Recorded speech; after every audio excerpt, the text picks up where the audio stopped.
Hello and welcome to The Wire. At the heart of the US indictment against Gautam Adani, the head of India's Adani Group, and seven other executives, lie allegations of paying $265 million in bribes to Indian officials, defrauding US investors, and concealing their actions through lies and obstruction. The scale of this case is staggering, spanning multiple countries, industries, and regulatory frameworks. But how did we get here, and why does it matter? Let's break it down. So, what's this case about? This saga boils down to a potent mix of power, money, greed, and alleged corruption.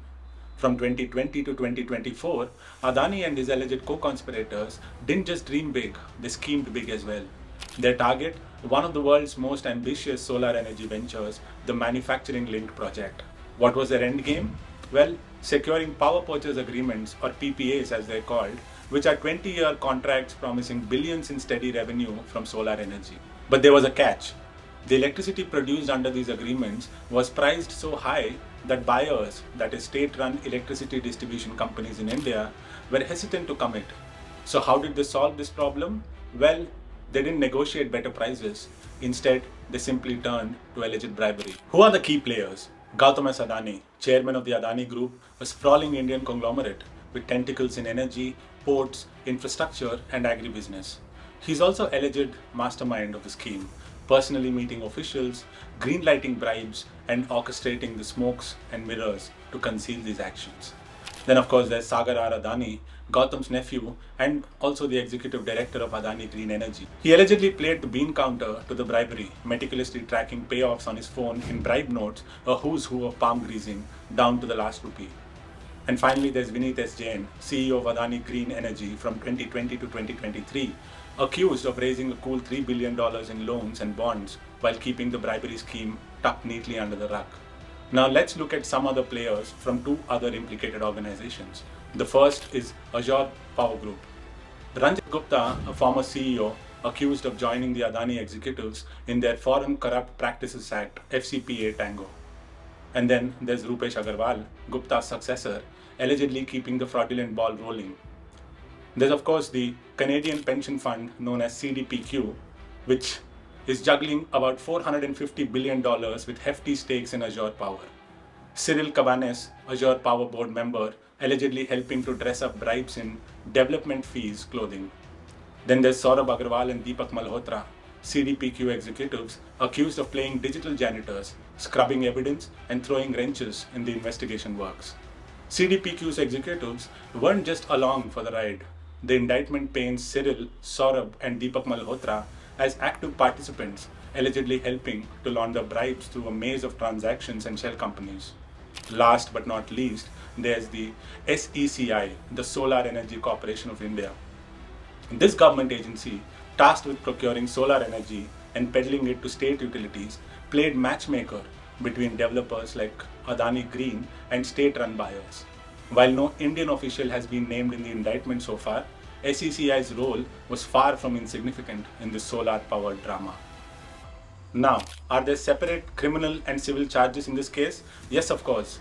It involves both civil and criminal proceedings pursued by different agencies. The criminal charges by the Department of Justice has indicted Gautam Adani and seven others on criminal charges, including securities fraud, wire fraud, and violations of the FCPA.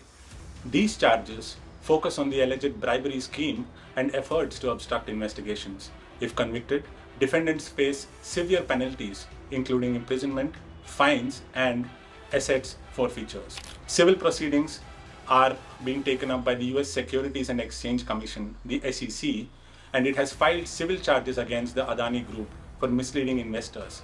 The SEC alleges fraud during bond offerings and loans raised from US investors, claiming that the company concealed material risks related to the bribery scheme. Civil penalties typically include financial sanctions, bans on certain business practices, or restrictions on raising funds in US market. So how did the bribery scheme actually work?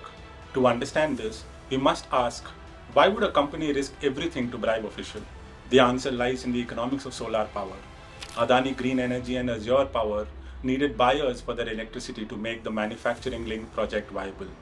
Without purchase agreements, the entire project and its projected $2 billion in profits over 20 years hung in the balance. So how were these bribes organized? One is detailed records. Sagar Adani's bribe notes meticulously tracked payments to specific Indian officials, detailing amounts and outcomes. Second is photographs and presentations. Vineet Jain allegedly photographed documents summarizing outstanding bribes, while Rupesh Agarwal prepared PowerPoint slides outlining covert payment options. The third is face-to-face meetings, which Gautam Adani met directly with senior government officials, dubbed foreign official number one in the indictment, to ensure contracts progressed. And finally, there's regional targeting. The scheme was meticulously planned to influence specific regions. Bribes were promised to the states, utilities in Tamil Nadu, Andhra Pradesh, Chhattisgarh, and also Jammu and Kashmir, ensuring these regions would sign power purchase agreements or PPAs with SECI. So, how much money are we talking about? A staggering $265 million was promised to Indian officials to pressure state utilities into signing contracts. Most importantly, these bribes weren't mere sweeteners, they were the actual linchpin of the entire deal making process. And where did the money come from? Here's where the plot thickens. These solar projects demanded billions, and the defendants set their sights on global investors, especially those in the United States. But they didn't come clean about the bribery. Oh no, they buried it really deep. So, how did they line their coffers? One, syndicated loans. In 2021, the Indian energy company snagged a whopping $2 billion syndicated loan from international banks, with US lenders taking a bite. Two, through bond offerings. That same year, they dangled a $750 million bond in front of the US investors. And what was the catch? They were offering documents that spun a yarn about strict anti-bribery policies, which is pure fiction. Three, ongoing deception. From 2020 to 2024, the Adani Group raked in over $3 billion in loans and bonds, all the while their bribery scheme lurked in the shadows. And here's where the fraud charges rear their ugly head. The US prosecutors aren't mincing their words. They say the defendants pulled the wool over investors' eyes, pocketing funds under false pretenses. When did this all unravel? The facade began to crumble in March 2022 when the SEC fired off an inquiry to Azure Power about potential FCPA violations. This sparked a frantic scramble among the defendants. First, they tried to delete the evidence. A digital bonfire ensured, with emails, messages, and damning documents going up in smoke. Even CDPQ, their executives, allegedly joined the cover-up crusade. Second, smokes and mirrors investigation, or a sham investigation. Azure Power launched an internal probe, a masterclass in misdirection designed to shield the guilty rather than expose the truth.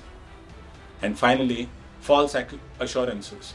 Gautam Adani and his cohorts spun a web of lies, assuring investors with straight faces that their operations were paragons of ethical virtue. The house of cards finally toppled in March 2023 when the FBI crashed the party. They cornered Sagar Adani on US soil, slapping him with a grand jury subpoena and confiscating his devices. This was a game changer.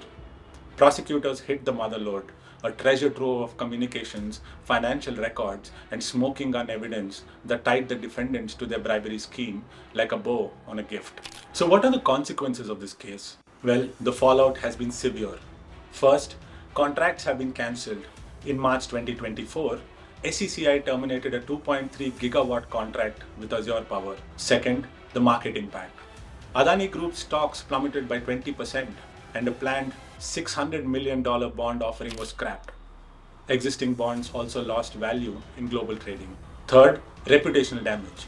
This scandal follows the infamous Hindenburg report of 2023, which accused the Adani Group of stock manipulation and accounting fraud and further tarnished the company's image.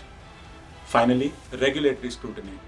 The SECI's role in all of this, in approving tainted contracts, is now under investigation, exposing failures in ethical oversight. In fact, a US judge has issued an arrest warrant for Gautam Adani. If international law enforcement cooperates, extradition proceedings may follow.